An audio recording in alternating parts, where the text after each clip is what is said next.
আমি আজকে একটা ভিডিও দেখলাম, আমি পুরো অবাক হয়ে গেলাম। ওই গাইবান্দার আব্দুল লতিফ নামে এক ব্যক্তির ভিডিও দেখলাম স্ট্রং এক মিডিয়ার মধ্যে, সম্ভবত বাংলাদেশের চ্যানেল 24 অথবা ওই টাইপের কোন একটা চ্যানেলে দেখলাম।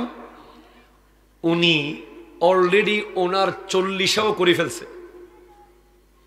উনি নিজের কবর নিজে রেডি করে ফেলছে। কবরের উপরে কি দেবে সেটাও রেডি। উনি কাফন কিনে রাখছে, উনি সাবান কিনে রেখেছেন, উনি কাফুর কিনে রেখেছেন, উনি আতর কিনে রেখেছেন, উনি ওনার 40 করে ফেলছেন, উনি ওনার 4 দিনার ফাতেহাও করে ফেলছেন। এমনকি উনি বলছেন যে সাংবাদিকদেরকে, আমি মরার পরে যেন আমার জন্য কাউকে 1 মিনিটও ভাবতে না হয়। আমি সেই প্রস্তুতি করে ফেলেছি। আপনি সারা দিন যদি কান্নাকাটি করেন, কিয়ামতের শিডিউল চেঞ্জ করা যাবে? যাবে যাবে? আপনি কি জানেন হাসরের মাঠটা কেমন হবে? হাসরের মাঠ হবে হাদিসে পাক 50,000 বছর শুধু তাকিয়ে থাকতে হবে বিচার শুরু করার অপেক্ষায়। আপনি একবার ভাবেন, আমাদেরকে ওয়াজ করতে দিয়েছেন বলে করতেছি, এই কথাগুলো বলতে আমাদের বুক সহ কাঁপে। কোর্ট বিল্ডিং এ গেলে, জজ court, supreme court, labour court, আধা ঘন্টা দাঁড়াতে বিরক্ত লাগে।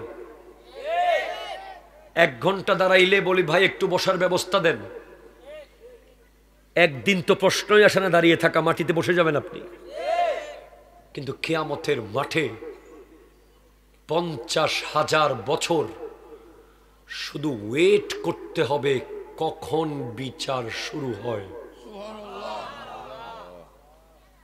কেউ সাহস করে আল্লাহকে বলতে পারবে না দেরি হয়ে যাচ্ছে, চেয়ার দেন, কতক্ষণ দাঁড়িয়ে থাকবো, কষ্ট হচ্ছে তো। এই কথা বলার সাহস কারো থাকবে না। 50,000 বছর পর একজন ব্যক্তি, একটা জাত সাহস করে আল্লাহকে বলবেন, আল্লাহ বিচারটা শুরু করেন। তিনি হলেন আমার দয়াল নবী। একটু জোরে বলেন না ভাই সুবহানাল্লাহ। এবং আমার আপনার অবস্থা কি হবে?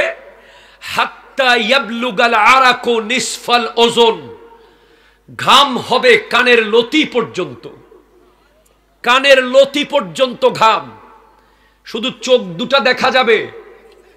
এই অবস্থায় তাকিয়ে থাকতে হবে কি হচ্ছে না হচ্ছে। এখন আপনার কাছে আমার প্রশ্ন, বলেন প্রস্তুতি কি নিলেন?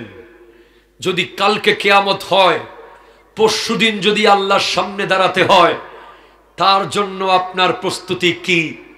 ওই গাইবান্দার একজন ব্যক্তি দিশসনি রে আমারে কই, আমি আজকে একটা ভিডিও দেখলাম, আমি পুরো অবাক হয়ে গেলাম। ওই গাইবান্দার আব্দুল লতিফ নামে এক ব্যক্তির ভিডিও দেখলাম স্ট্রং এক মিডিয়ার মধ্যে, সম্ভবত বাংলাদেশের চ্যানেল 24 অথবা ওই টাইপের কোন একটা চ্যানেলে দেখলাম। উনি অলরেডি ওনার 40ও করে ফেলছে।